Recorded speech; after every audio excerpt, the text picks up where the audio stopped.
If you're not yet seated, I invite you to take a seat. If you're seated, I invite you to take a breath. I'm Shuli, but I'm not who people are here to see. People are here to learn, to see, hear, and learn from our incredible scholar in residence this Shabbat, Rabbi Sheila Peltz Weinberg, in conversation also with BJ member Martha Acklesberg. And by way of introduction, I want to say that, what we've heard and learned and experienced last night and this morning with Sheila's teaching and presence here has been a lot about the contemplative practice, mindfulness, meditation, and its intersection with life, with prayer, with the religious experience, and now there's a whole other side that we will get to learn about, which is, I think, one of the most powerful, a very powerful way that Sheila brings together spiritual practice, mindfulness practice, and a commitment to justice, which is not always something that people put together. But I think as we will hear and learn, there are incredible opportunities for that, for our own heart opening and growth and for the betterment of the world around us. So that's really all I'm going to say, and I'm going to turn it over to Sheila right now to get us started in this beautiful conversation. Thank you for being here.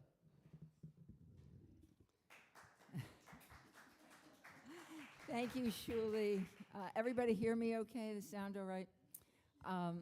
Thank you, Shuli. What a pleasure, what a joy for me to be here with my beloved friend Martha and Judith, and also to be at BJ. I am a member of BJ, by the way, even though I live in Philadelphia. I'm regular on the live stream because I love it so much, and I really feel that it does manifest that integration more than most places that I know ever in the Jewish world, that integration of deep spiritual work and activism, social justice commitments. So for me, that's really essential. So I'm going to share with you a piece from this book, Let Us All Breathe Together, and then Martha is going to explain her relationship to what I just shared, and then we'll open it up for all of you. This is called, and this book has a bunch of various things in it.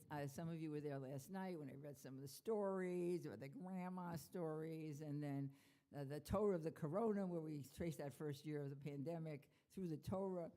And this is what this is. To see your face is to see the face of God.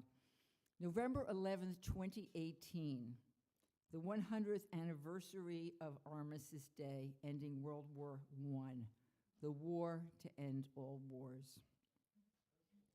It was the day my husband Maynard and I were flying home from Israel-Palestine after the pioneer trip with Combatants for Peace.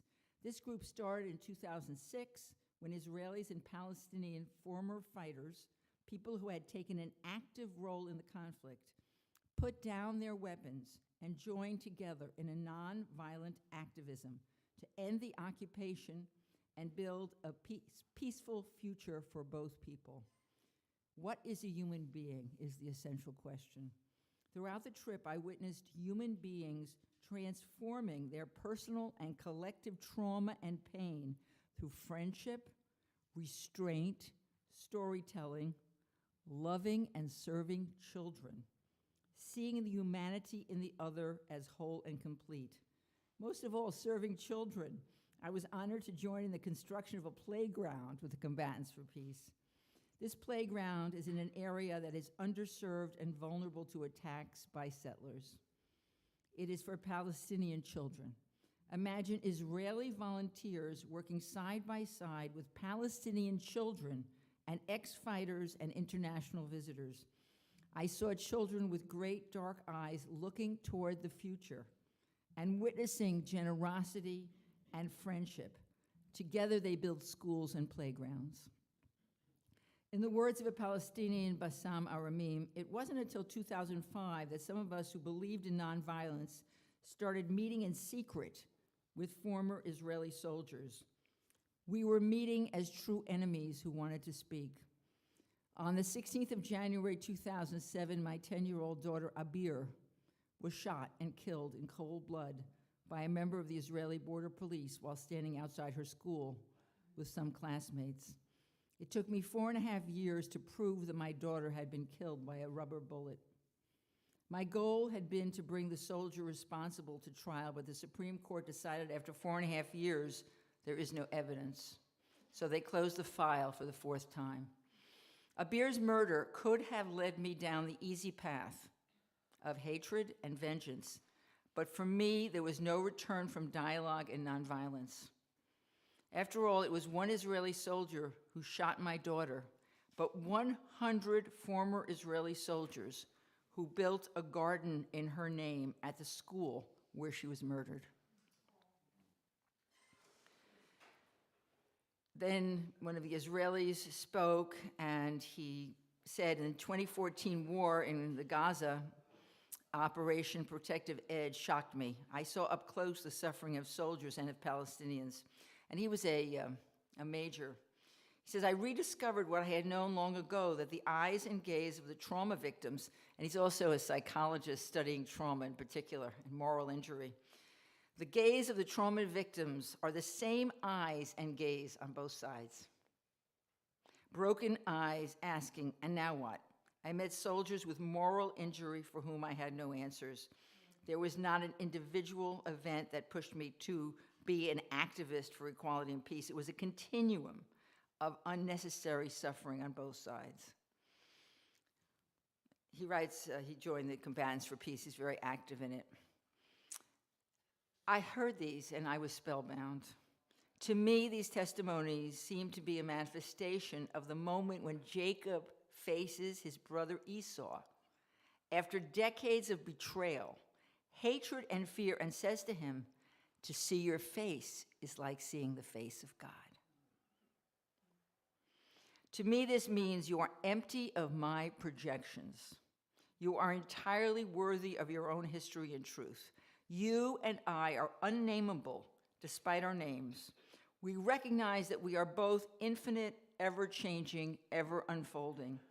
We drop the limiting labels, the stereotypes, the single narratives we have told of both ourselves and the other. When we see the other as complete, does it end war? Does it bring good government? Does it uplift humanity?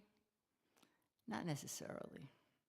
But it does claim, proclaim, and reveal the possibility that we can heal and grow beyond our habitual desire to protect ourselves by hurting the other. I need to allow this truth to triumph over how painful this trip was for me, how it touched my deepest shame, Jews, Israel, and therefore me as the oppressor. That is intolerable. It cannot be metabolized. During my blessed life, I have been identified with both Judaism and Israel, the Jewish people, the Jewish past, Jewish oppression, Jewish salvation. Israel and the Jewish story have been my greatest love. It has also been the lens with which I see the world. It is my home. The bitter tears I had not shed for many years burst forth on this trip to Ramallah, in Dahesha, in Beit Sahur. I was born in 1946. I was a replacement child for my brother, Chester, who was run over by a truck in 1944. I was a replacement child for 1.5 million Jewish children killed in Europe. I didn't really want to be born. I embraced never again in all its directional meanings, never again victim, never again perpetrator, never again bystander. The territory of this pledge reaches to the ends of the earth. It is impossible to fulfill. It places a weight of shame that is bruising, even crushing. On this trip in Israel and Palestine, I am all three: victim, perpetrator, and bystander. In my life, I am always all three: victim, perpetrator, and bystander. In a sense, we are all always all three. And this is impossible. It breeds profound confusion and shame. It is a product of the deepest trauma. It is a prison. Victim, perpetrator, and bystander are shrouded in deepest distress. Only a greater love, a greater mercy, the mercy and love that built the prayer room synagogue at Theresienstadt, where I had traveled with my husband only a month before. The Terezin ghetto was a concentration camp outside of Prague, established in November 1941. For most of its prisoners, it was a transit camp from which they were deported to extermination camps in the east. Rabbi Arthur Berlinger, a prisoner, managed to find a small shed in the yard of a house. He decided to decorate it and turn it into a Jewish prayer room. On the wall were these words, "But despite all this, we have not forgotten your name. We beg you not to forget us." And on another wall it is written, "May our eyes behold your return to Zion through compassion." Only compassion, infinite love, touching suffering can allow the rough, the rigid, self-hating, fierce, angry, terrified, bruised child to relax, to release, to connect to something infinite and great beyond mere humanity and its suffering and our limitations. Call it Dharma, Torah, Jesus, Shekhinah, Mary, Allah, Krishna. Only through love and compassion for the self and the other can Zion be restored. Can the holiness of that ever-desecrated city be restored? This is the meaning of the combatants with their stories of hatred and fear. This is what we witnessed when Osama from Jericho embraced Tuli and Avner from Tel Aviv, and we learned that the Palestinian Adam and the Israeli Jew Michal had taken their wedding vows a week ago. It's okay to love Jerusalem, the air of the hills pure as wine amidst the aroma of the pines. We heard those songs this morning in the Hallel. The air, the stones, the colors, the vast array of costume and color. It's okay to love Jerusalem. It's not okay to own Jerusalem. Ownership, clutching, hoarding, self-aggrandizement is not safety. It makes human frailty into human cruelty. Only compassion, resting in the infinite, releasing constriction, opening to emptiness do we seek, do we wish to practice. It is very hard, countering our embedded stories, our survival instincts. But perhaps that is what it is to be human. All our forms, religions and nations have partial ways of leading us on that path if we can but recognize them in each other and ourselves. Oftentimes we find ourselves divided between the voices that wish to dismantle injustice and the voices that know we must practice compassion. The combatants offer a model, albeit marginal and very small, although it's bigger than it was, to integrate both the passion for justice and the willingness to love beyond fear. So what does mindfulness have to do with love? And what does it have to do with justice? Great question. Mindfulness is training the mind ultimately to evolve, as King suggests, so that the most deeply ingrained habits of pushing away, I was quoting here from Martin Luther King. He suggests that the most deeply ingrained habits of pushing away the uncomfortable or believing the defensive postures and patterns of our triggered minds make way for clearer thinking, responsiveness, connection, and wise action. We train by bringing love to our own minds, by spending time in stillness, gently attending to our own wounds, many of which were forged by systems of separation and cruelty. Bell Hooks writes, "Dominator thinking and practice relies for its maintenance on the constant production of a feeling of lack, of the need to grasp. Giving love offers us a way to end this suffering by loving ourselves, extending that love to everything beyond the self. We experience wholeness. Rabbi Alan Lew of blessed memory wrote a magnificent book called Be Still and Get Going, in which he integrates Jewish teachings, meditation, and social justice. The title comes from the moment when the Israelites see the armies of Pharaoh rushing at their heels as they face the sea, and there is no path through. God tells the people in Moses this: be still and get going. Be still and get going. Allow yourself to let the chatter of terror and confusion settle down in your minds. Find a way to rest in love and care. Then make your move. Make it with wisdom and care, not out of panic and distress. Rabbi Lew writes, in meditation, we let go of each breath, and as we do, we feel the boundaries of our being giving way as well.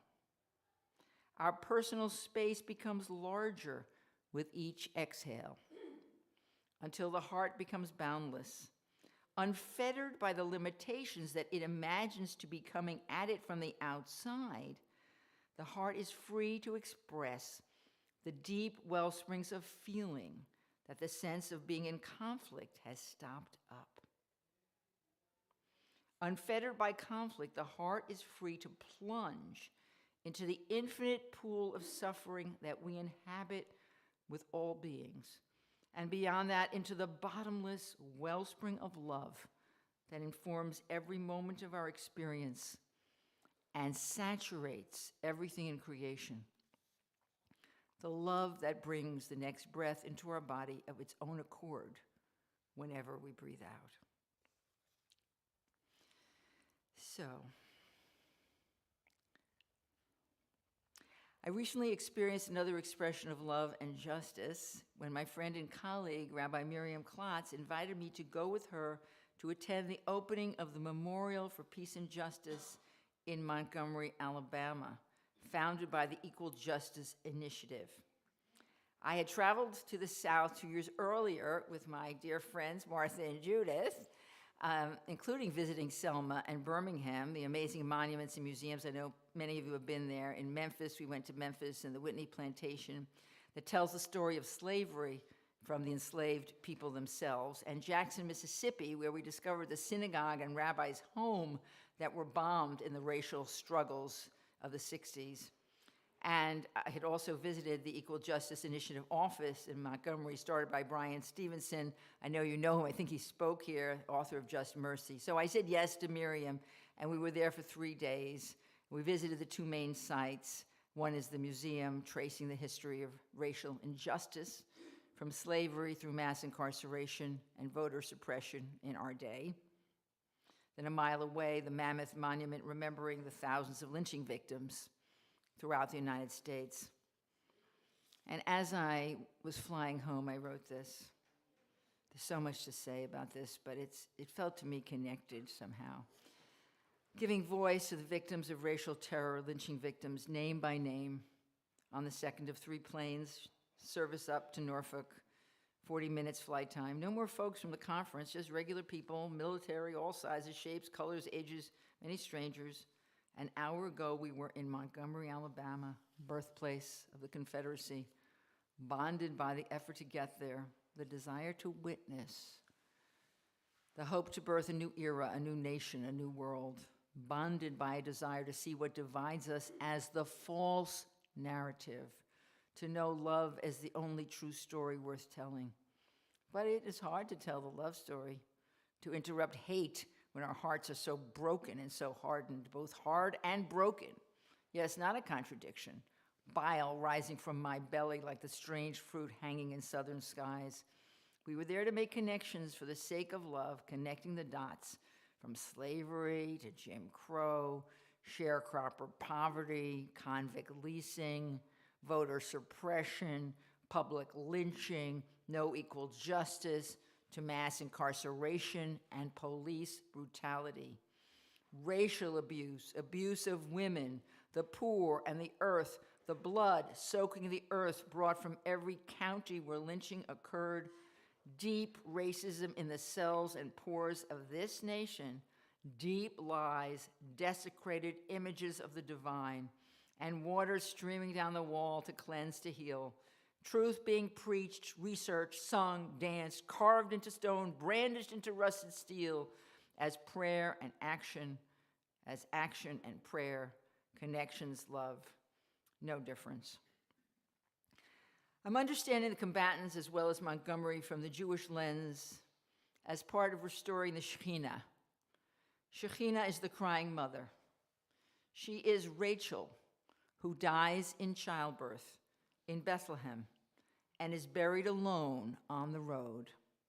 The prophet Jeremiah tells us that she is weeping for her children as they go into exile. Shekhinah is the mother.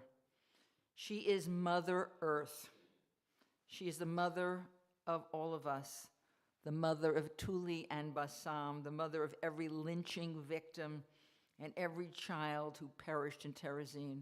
Her tears are the glaciers melting and the seas rising. She is mother of exiles. She is the source of pure and infinite love. The great Kabbalist Moshe Cordovero wrote of the Shekhinah in 16th century Tzfat, "For Shekhinah is the one who's expelled with us, who moves with us, ascending and descending with us, redeemed with us, exiled with us. She is the one united with us always, never separated from us under any circumstances. She dwells with us. Our deeds cause her separation or mercy. Our deeds, our practice of love, our willingness to evolve." I'd like to close with a poem by a famous Jewish poet who lived in the 19th century, 1849 to 1887, to be exact. She came from a wealthy Sephardic family in New York. Her father was a silk merchant.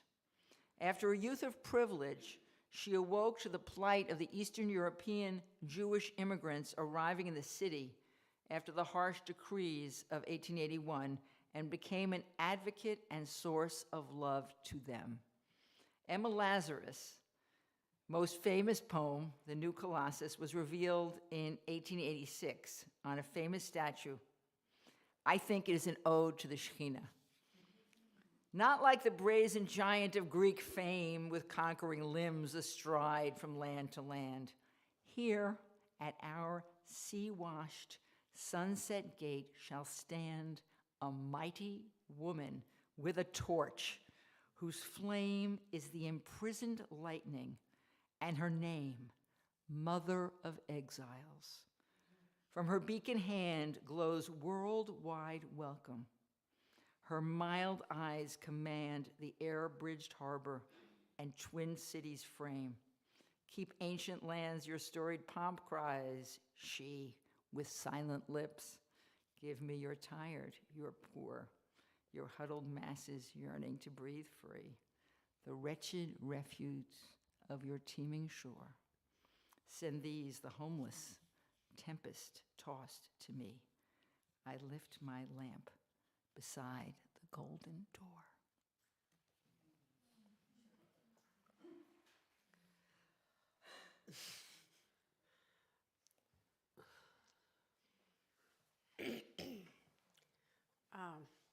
I'm going to be much less poetic than Sheila.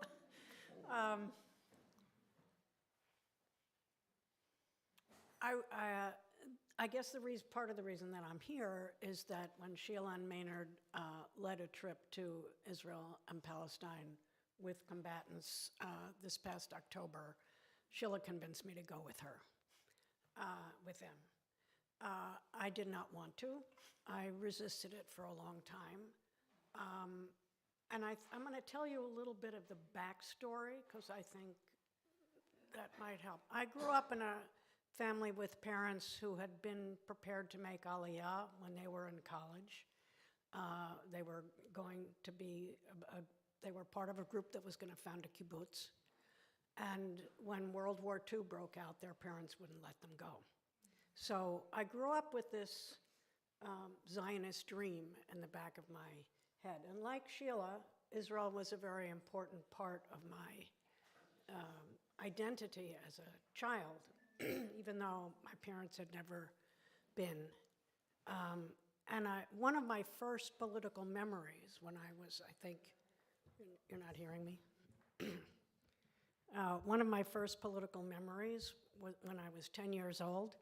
I wrote a letter to John Foster Dulles, who was at that point Secretary of State of the United States, saying that he should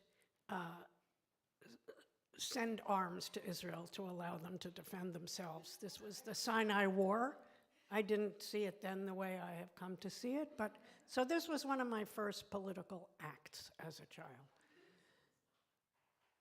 I became increasingly upset about what had been happening in Israel over the course of the last 20, 30 years, and the way I had been dealing with basically was to try to ignore it and just not, I couldn't figure out how to deal with the disconnect, the disjuncture that Rolly was talking about this morning between the vision of the Israel of justice that I had grown up with and the reality of Israel that I was reading more and more about. And I was afraid to go. I hadn't been in over 20 years.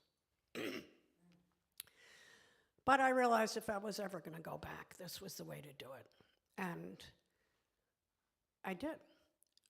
And I sort of, to cut to the chase, I remember the afternoon before, the last afternoon of our trip, we had a little gathering in a park outside our hotel because a third of us who were on the trip had COVID at that time, and so we couldn't meet inside. The only way we could all gather was outside. And Sheila asked us to talk about what we were bringing home with us. And Aside from COVID. Aside from COVID. other than COVID. And I said what I was taking back was that I could no longer ignore this, that I had to keep it with me. And I still don't know how to do that, but I think partly through the kind of mindfulness and awareness that Sheila did an amazing job of enabling us to have together. It was an incredible group of people from Philadelphia, mostly from Philadelphia. On the trip, we were able to be open to those feelings and to hold them. And there is no easy answer to this. I guess I just want to tell one story that reminded me of another story, and I'll tell you the story it reminded me of first, and then I'll end with this other one. So I guess it was now almost 30 years ago, Judith and I were in Argentina, and we marched in front of the Casa Rosada, which is the equivalent of the White House, with the mothers of the Plaza de Mayo. And I remember asking one of the women, how do you keep going in the face of all of this? And she said, we don't have a choice. And I realized that was the difference between those of us who were coming from the United States we had helped put them into that situation, but she didn't have a choice, she felt. She had to just do this because that was her life. And the combatants that we met, both the Israelis and the Palestinians, I would say, have acted from that place. And it's amazing to meet people like that. I mean, Sheila was describing at least one of them, but I was thinking today of a guy we met named Eli, who is an engineer. He graduated from the Technion. He came to the United States. I think he lived 20, 30 years here, something like that. He went back to Israel a number of years ago and attended the joint memorial, which Rolly mentioned is happening this year. And it had a deep impact on him, and he felt he had to respond We met him in a little village of Kfar al-Amar, which has been under, it's a Druze village, which has been under enormous pressure from the Israelis. It's on the road between between Jerusalem and the Dead Sea, right? And they want the village out of the way. So they've been doing all kinds of terrible things. There are also settlers right nearby who've been attacking them and killing their sheep and doing all kinds of stuff. And Eli goes there just about every day he's retired now, he goes from Tel Aviv to this place, leaves first thing in the morning, just to be there, to be a witness. And he was telling us that sometime before, I don't think it was that long before we had been there, he saw a tractor coming down the hill from one of the settlements. And he said he doesn't know how it happened, but he found himself running up the hill to confront the tractor. He didn't feel he had a choice. He didn't even think about it. He just found himself there. And he was one of the people who was able to stop the tractor that day. This is the reality of the life that these folks are living. I just found it humbling, incredibly humbling, and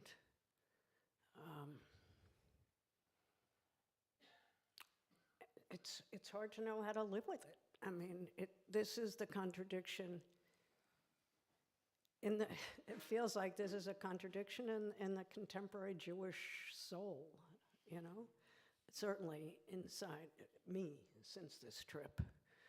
I don't exactly know what else to say, but I guess that's where I am. It's all just there, and I appreciate the opportunity. I haven't had many opportunities in public to tell these stories, so thank you. Yeah, I don't know if you want us to call on people. If Sheila, do you want to narrate, or we should just call people? Yeah, we'd love to, questions or comments or your own thoughts. My name is Sarah. I'm visiting from DC.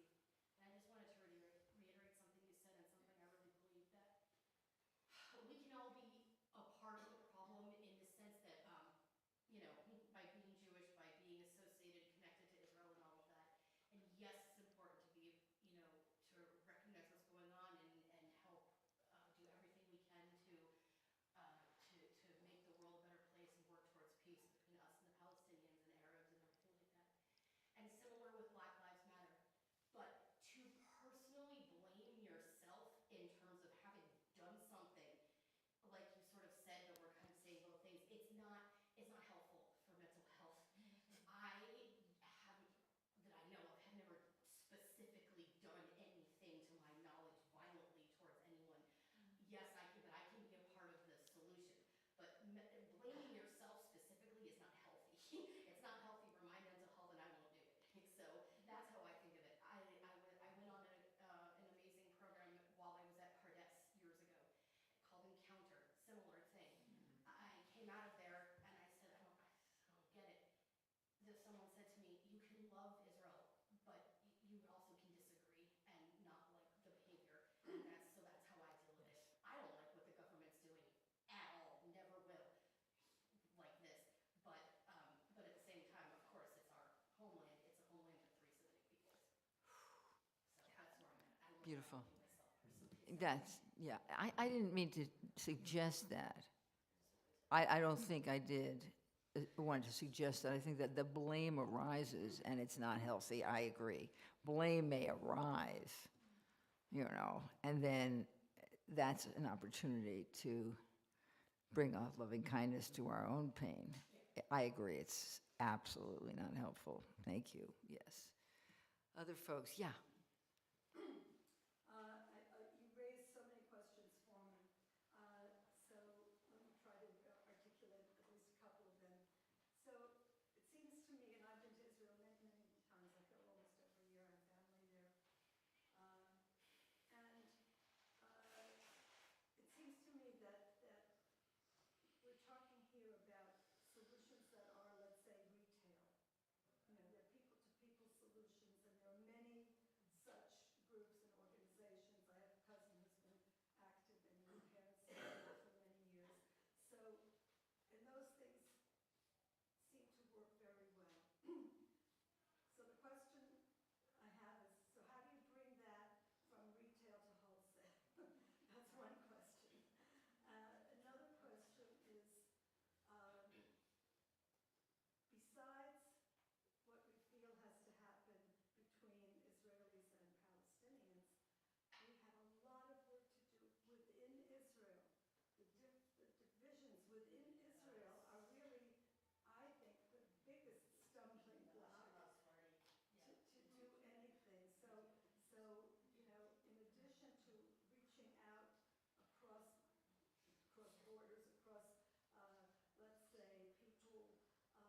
Wonderful questions. If I had the answer, believe me, it would be really terrific. You know what I mean? It would be great. I mean, in a sense, just to say, I had done the Encounter program about 4 years before that and wanted Maynard to come and knew this was happening.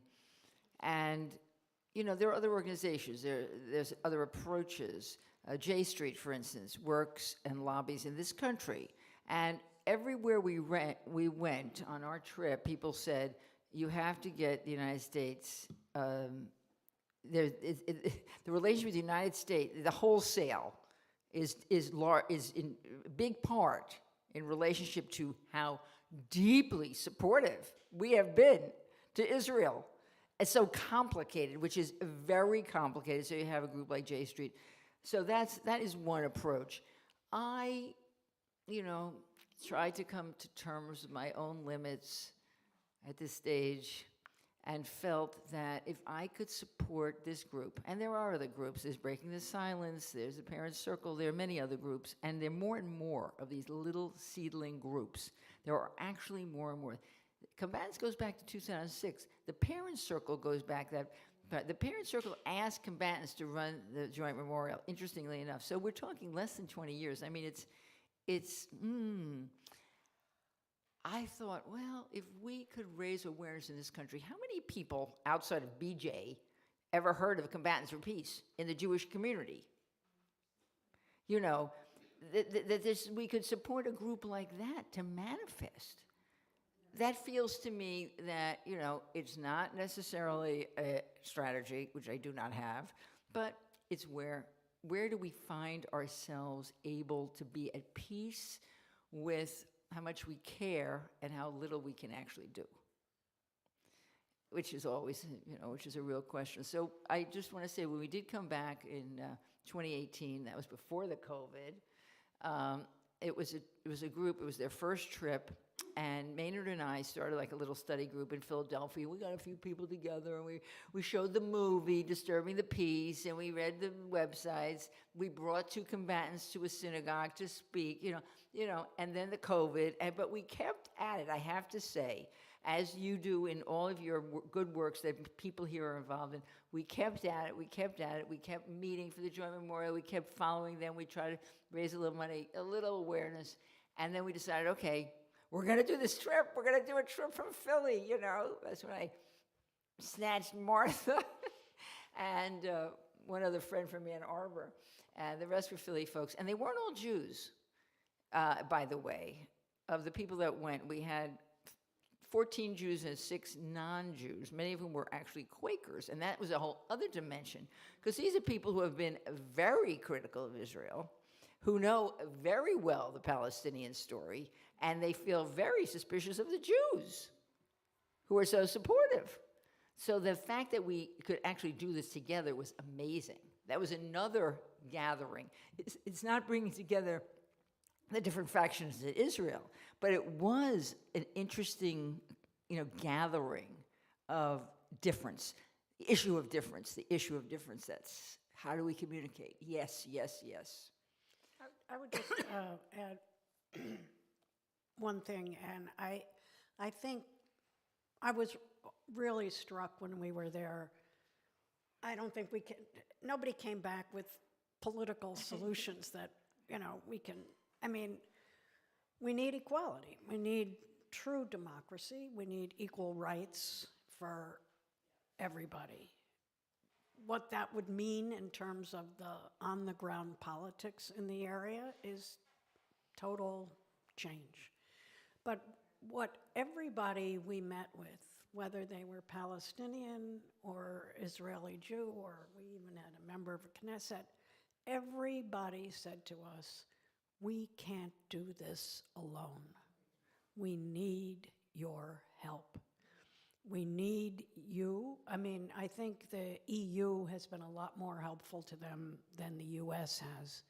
But they were basically saying to us, they said, go back and use every resource at your disposal to get your government to put pressure here to say this occupation has to end. we heard that over and over and over. How the occupation is going to end is the big political question, but that's the goal. That's as long as the occupation is there, all of this rot from the inside is just going to eat. And that's people triggering too, because, you know, we've been so long used to support Israel, support Israel, support Israel, you know, thank you, support Israel. I mean, Israel, the beginning of Israel was fundraised in America. Mark, did you want to say something? I just want to see if someone else. What I'm interested in is, I guess the phrase that I'm coming up with is the spiritual special sauce that is involved in the transformation of the people you're describing, the combatants for peace, right? And putting it together with the spiritual process that you describe, you know, the houses we still get going, at the sea, what's happening that differentiates, what accounts for some people coming to that place, which honestly, it is amazing and inspiring, but does not seem like, that's not, I don't want to say it's an outlier, but it's not the natural course of events. That fear and blame, you know, you said, you know, big blame has a, you know, said, like, you throw a little bit of blame, and then, you know, right, is the normal course. So, and then the other thing is that the calculation, like it struck by the Palestinian who said, well, yes, one shoulder shot my daughter and 100 planted the garden. And I'm thinking, and therefore, what? You know, is that the solution? Is that, well, there's like, yes, there are bad people, but there's so many more good people, right? But that's not what this is. It's not like, there's no weighing here. There's like some spiritual awakening, and I'm interested in hearing what you found in those combatants that you would describe as like, what did they wake up to? It's more than, it seems more like we're just sick and tired of the situation, right? You know, I think we have to ask ourselves that question, you know, what gets us to feel that hating does not serve us? You know, it's like you pour a cup of poison for yourself, you know, for the other guy, and you're the one who drinks it. Right. You know, what creates that awareness? Would you say that's what you see? I think that's it. I think it's, you know, how do we reach bottom in our resentment and hate and victimhood? And that's one thing. Another thing is, what opens the mind? I mean, it's the same thing with the issue of race in America. What opens the mind to more than one narrative? I think that can be taught. You know, that there is no such thing as one. We've been, you know, those of us of a certain age, we've been so inculcated with one narrative. There's not one narrative. So, Yeah, I think there's something about, and it's the same question we need to ask in this country as well. What enables a person to see the humanity in another person? I mean, that's really what it is. And you know, I'm thinking about a number of the Palestinians, you know, that we heard from, Osama and Suli, and for some of them, it was seeing,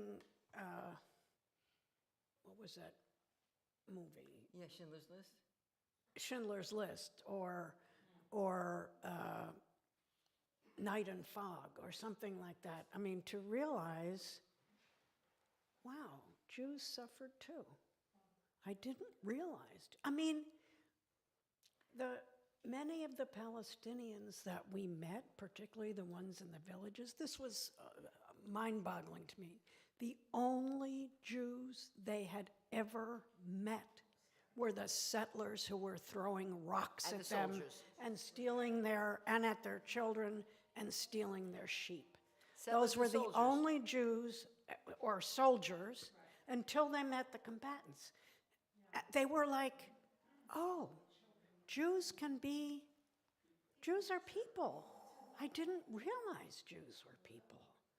if you're, particularly if you're living under occupation and you have soldiers who are beating you up at the checkpoints and pulling your kids, I mean, a 15-year-old, 16-year-old boy was pulled out of his home while we were there, and we learned about it in part because some of the Quakers that we were with had been teaching at the school that child went to. He was pulled out of his school, beaten up in front of pulled out of his bed at night, beaten up in front of his parents, taken off. They never gave any charges.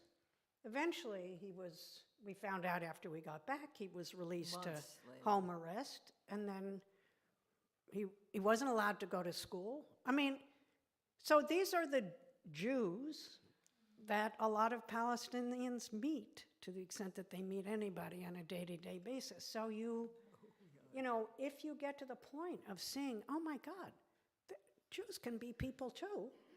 And the same thing happens, for the Israelis, who the only Palestinians they hear about or are aware of meeting are the ones who are being terrorists or throwing bombs or kidnapping people or whatever. And they don't think of the Palestinians as people anymore, So there's something about whatever that moment is of allowing that breakthrough to see that there's a person behind that face.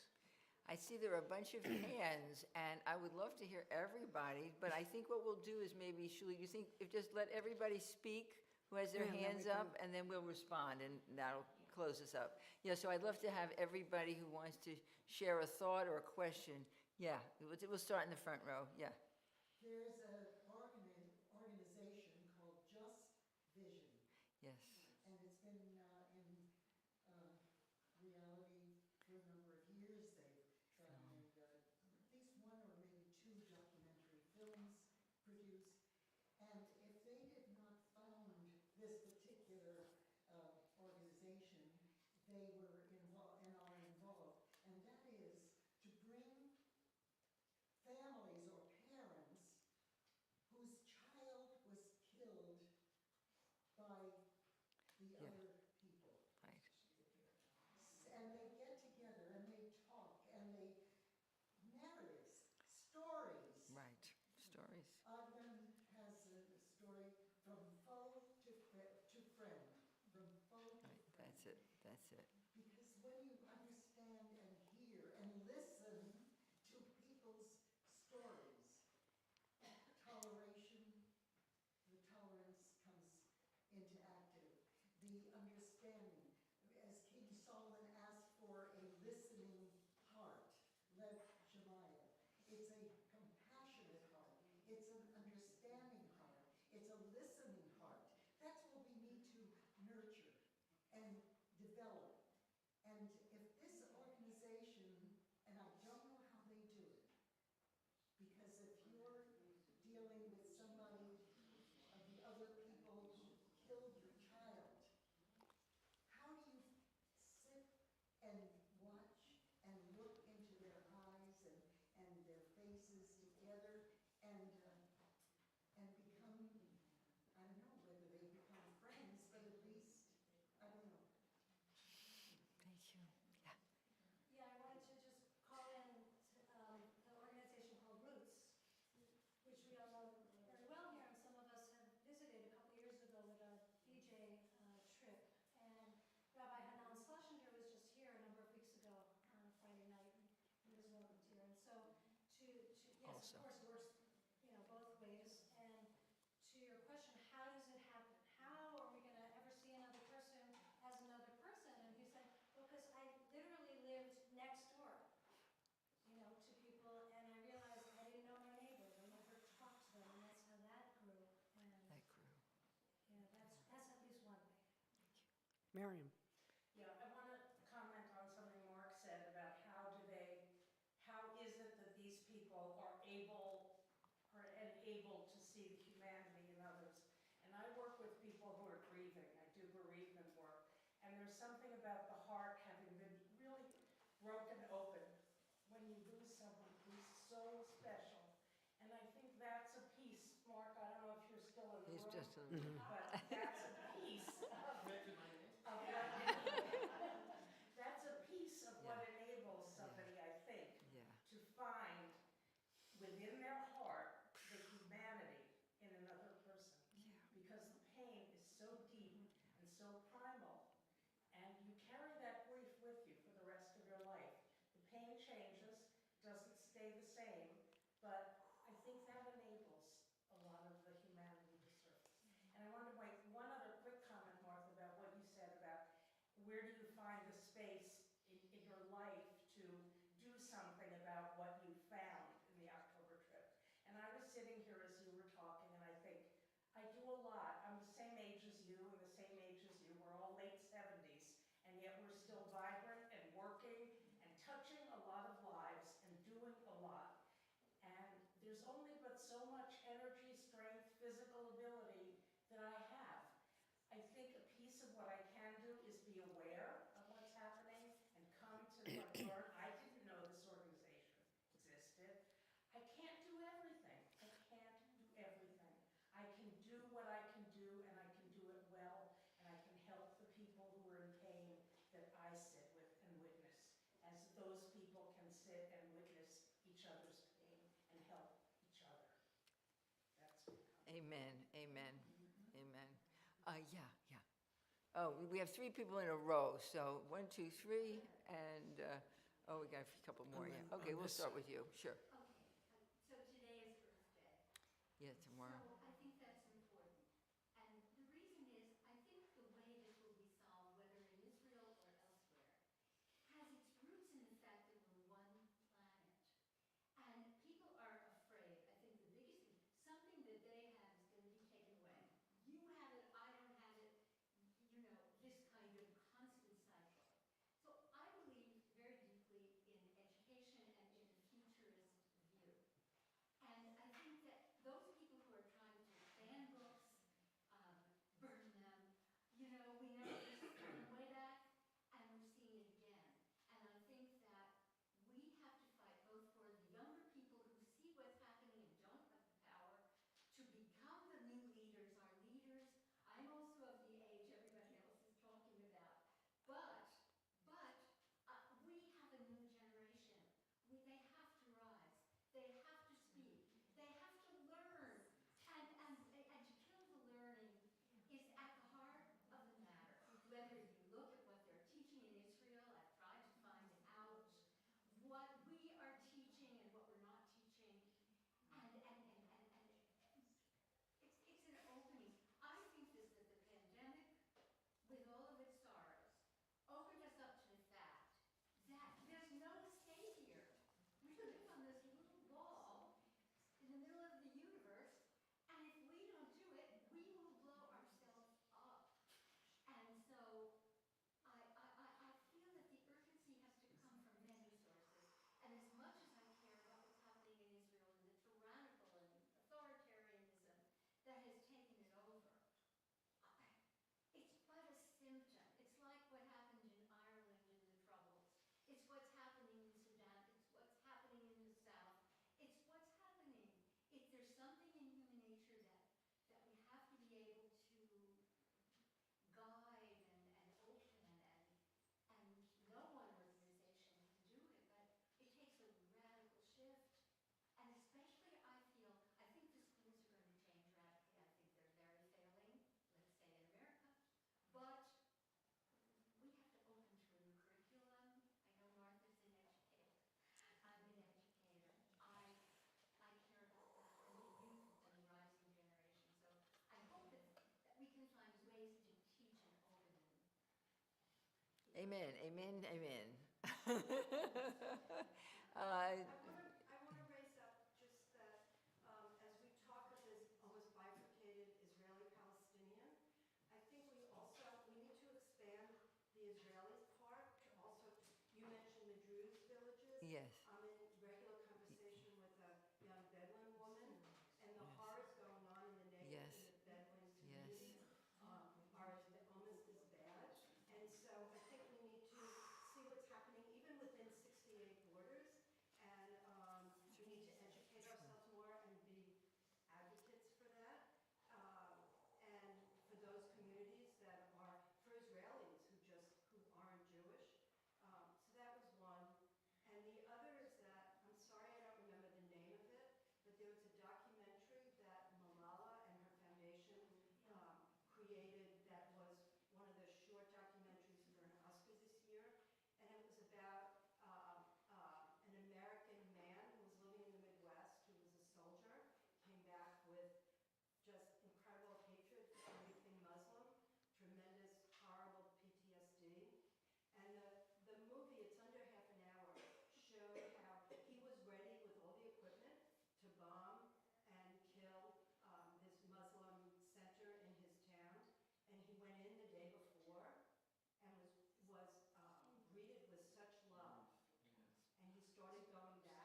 few hands on Wait, this. wait, no, no, no.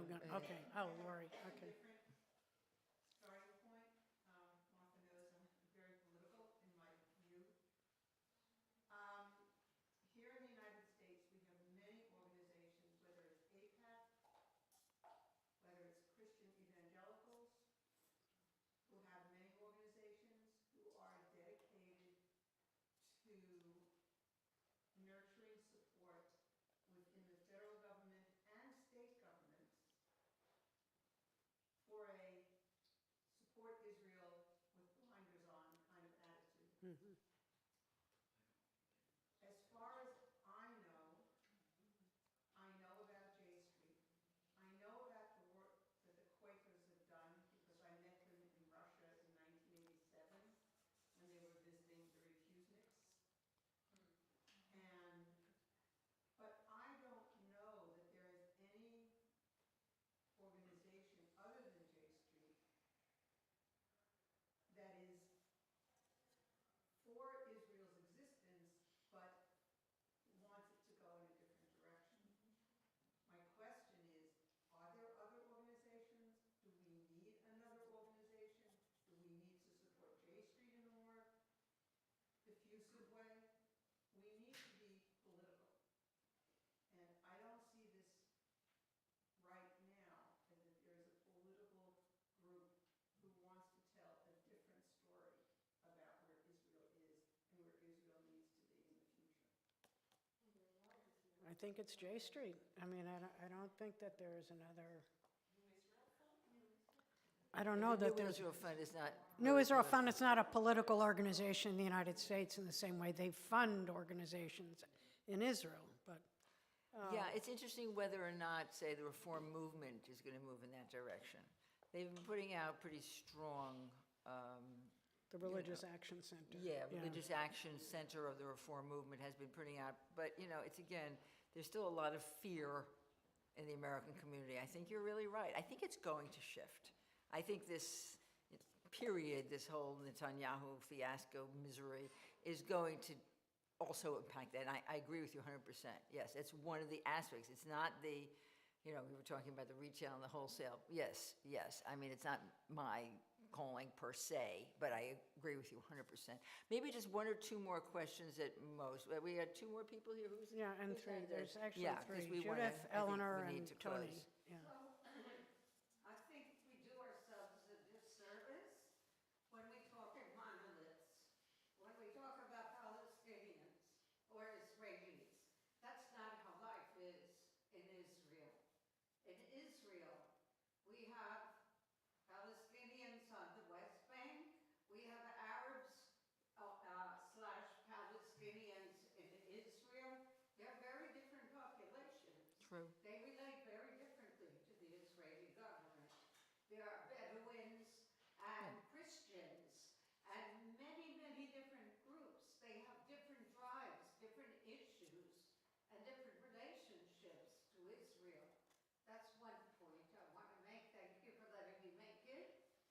And the other point I want to make, being a regular, except for the pandemic, that there are people doing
Lu Yahi, Lu Yahi. I agree.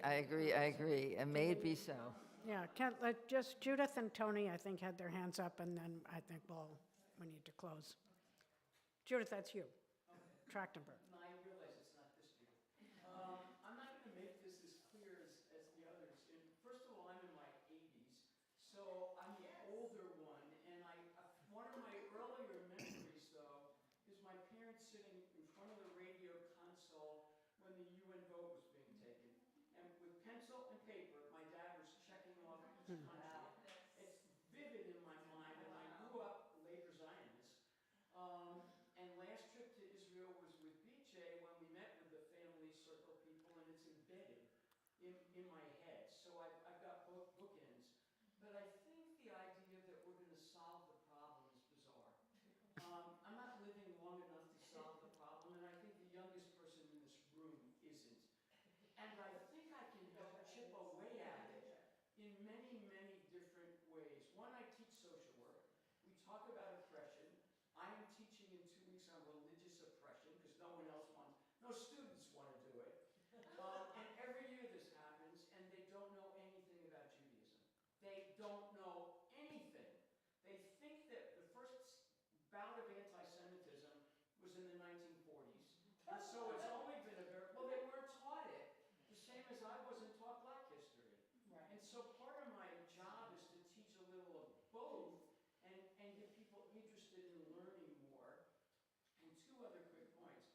I think what's going on in Israel is something we need to build into.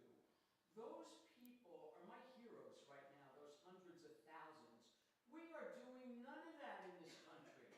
None, not even for women's rights are we doing it as well as they are. And I think if we could do anything with Israelis, it would be how do we keep that going? Mm-hmm. And the final point, I'm an organizer and I'm not. Something Felicia said and others have said has me now on Sundays, I am down in Washington Square Park. It is 1 hour of my week, and it's not huge enough, but I figure it's something I can do. And I feel good doing it, and even when people are saying this is not about Palestinians, the speakers are saying it's what you said, it's about everybody. And it's just one little thing I think pushes it forward a bit.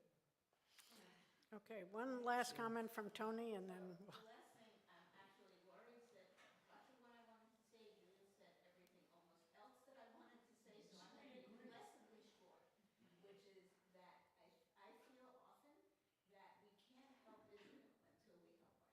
And, there's so much pressure from the right wing in this country to put pressure on the right wing in that country that I often wonder if we wouldn't be better off but in addition to really working hard to get our own house in order. Mm-hmm. And that would in turn help reflect what's going on. Wow.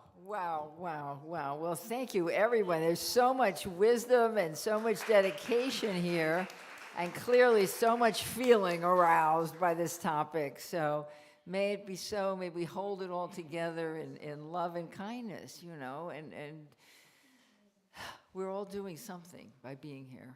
Yes. Part of this community. Thank you, everyone, for joining this afternoon. Thank you, Sheila. Thank you, Martha. I know some folks have already taken copies of Sheila's books, and they're going to send money in via Venmo or an envelope. Got a little envelope. If you haven't yet, you can go to the back table and take a book to pay for after Shabbat. Friendly way of continuing to learn from Sheila. Sheila, I'm just going to ask you one last thing. Give us one thought, one practice. What's a takeaway you want us to have of how we can each open our own hearts a little bit more in the way that you have been sharing is necessary for any of this to happen? Well, I call the book Let Us All Breathe Together. And you said it beautifully this morning, but I do really feel that when we can touch whatever anxiety, whatever is triggering us in the moment, and rather than react, we can take a breath Many people are saying this now. We're taking a breath in and softening in the moment. It doesn't mean you have to sit for 20 minutes, a half an hour, go on long retreats. Literally.